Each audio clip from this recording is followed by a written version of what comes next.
ஒரு வழியாக Indian 2 release date and audio release date confirm ஆயிடுச்சு. கமல் சாரும் சொல்லிட்டாரு, டைரக்டர் சங்கர் சாரும் சொல்லிட்டாரு.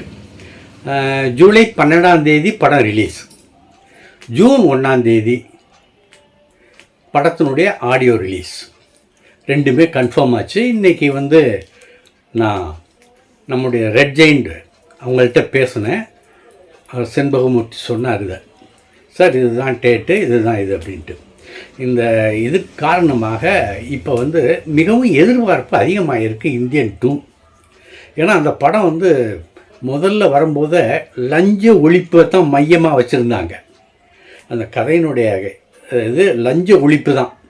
சேனாபதி ஐஎன்ஏ வீரர், ஒரு சுதந்திரத்தை காப்பாற்றணுங்கிற ஒரு ஆவல் உள்ள ஒரு இந்திய குடிமகன். அவருக்கு இந்த நாட்டில் லஞ்ச ஊழல் பெருகி இருக்கிறது கடுமையான ஒரு அதிருப்தியை கிளப்பிச்சு, கோபம் அடைஞ்சார்.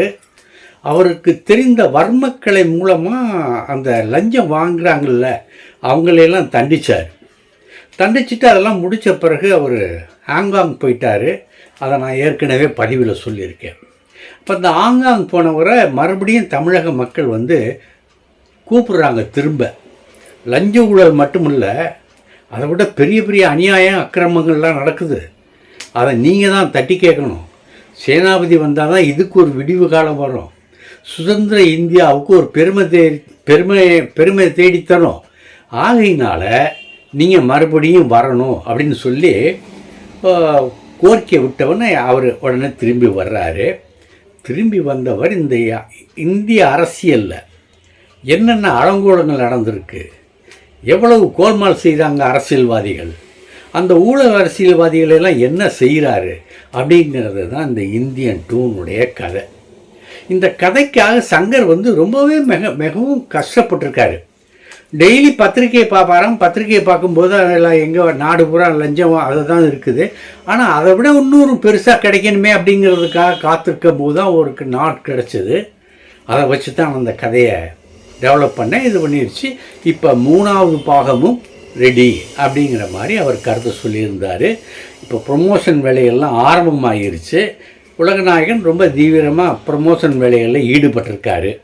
சரி, இப்போ இந்த படத்தில் காஜல், ரகுல்ப்ரீத் சிங், எஸ்ஏ சூர்யா, நம்ம இறந்து போன விவேக், மனோபாலா, நெடுமுடி வேணு, இவங்கெல்லாம் ஒரு கேரக்டராக வர்றாங்க. அந்த நவீன யுக்தியை விஎஃப்எக்ஸ் உத்தியை வச்சு அவங்களையெல்லாம் உருவாக்கி மறுபடியும் உழவ விட்டுருக்காங்க திரையில். ஆக எதிர்பார்ப்பு ரொம்ப சூப்பராக இருக்குது. ஆக இது ஒரு வசூலில் ஒரு புதிய சாதனையை ஏற்படுத்தும் அப்படிங்கிற நம்பிக்கை இப்போ எல்லாருக்குமே வந்துருச்சு. முந்தி இந்த டிஸ்ட்ரிபியூட்டர்ஸ், இந்த விநியோகஸ்தர்லாம் இருந்தாங்கள்ல, அவங்களுக்கெல்லாம் என்னடா இப்படியே படத்தை நீட்டிக்கிட்டே போகிறாங்க, ரிலீஸ் தேதி ஒழுங்காக அறிவிக்க மாட்டேங்கிறாங்க, தள்ளி போய்கிட்டே இருக்க, என்ன பண்ணுறது, வசூல் ஆகுமா, மற்ற படங்கள்லாம் வந்துச்சுன்னா என்ன பண்ணுறது அப்படிங்கிற மாதிரி ஒரு குழப்பத்தில் இருந்தாங்க. இப்போ கமலும் சங்கரும் சேர்ந்து அறிவித்தது அவங்களுடைய கவலையெல்லாம் போக்கிருச்சுன்னு தான் சொல்லணும்.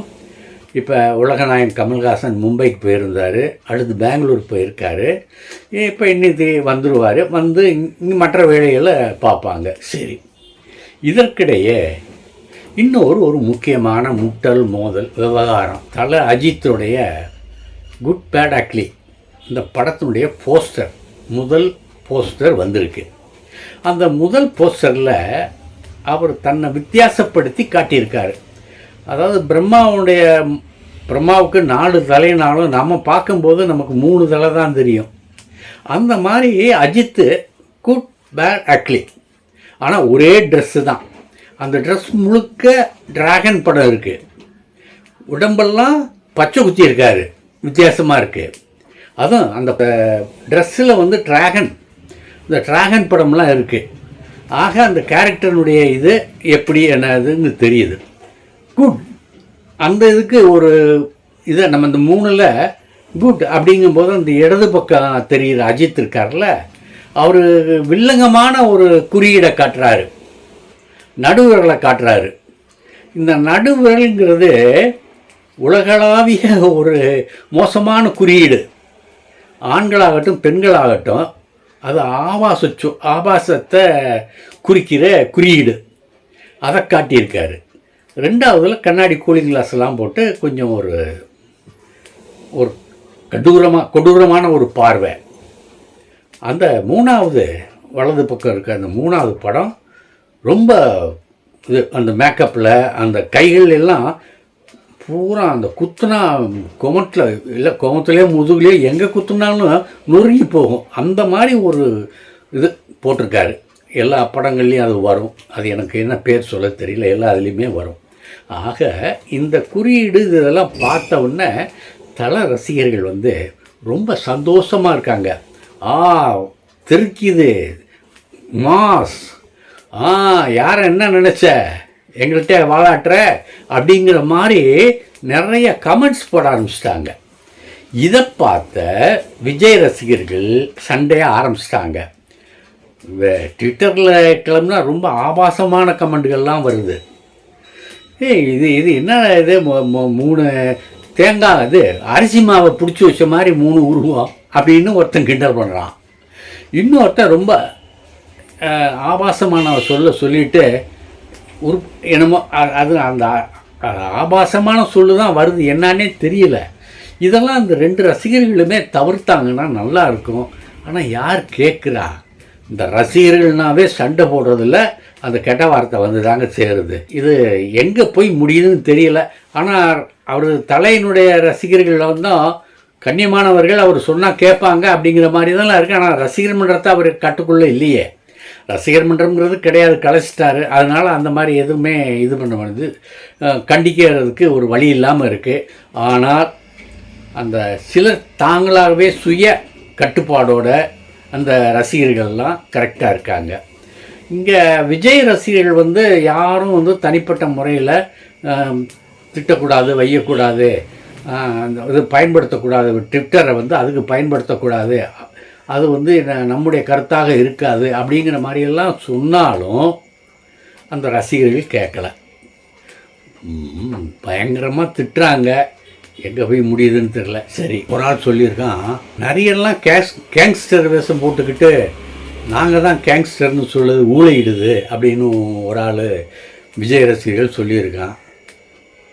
இன்னொருத்தன் என்ன சொல்லியிருக்கான்னா, தலை ஆட்டம் இன்னமே தான் ஆரம்பம் பாரு தூள் அப்படின்னு அஜித் ரசிகர் சொல்லியிருக்கான். இதில் ஓரளவு கண்ணியம் இருக்குது. விஜய் ரசிகர்கள்ட்ட அந்த கண்ணியத்தை காணாம். இப்போ டோட்டலாக எடுத்து பார்த்தோம்னா விஜய் ரசிகர்கள் அதிகமாக திட்டுறாங்க, தலை ரசிகர்கள் ஓரளவு திட்டுறாங்க. ஆனால் 2 வசை சொற்கள் தான். ஆனால் எனக்கு என்னென்னா புரியலை, எதுக்கு இந்த தலை அஜித் அந்த குறியீடில் அந்த நடு விரலை காட்டுறாரு, அதுதான் எனக்கு புரியலை. அது ஆபாச குறியீடு. அதை ஏன் டைரக்டர் ஆதிக்க ரவிச்சந்திரன் அதை பிரதானமாக வச்சு அதை போஸ்டரில் காமிச்சிருக்காரு அப்படிங்கிறதும் புரியலை. அது எதனுடைய குறியீடு? சரி, இதெல்லாம் இன்னமே அப்படித்தான் வரும்.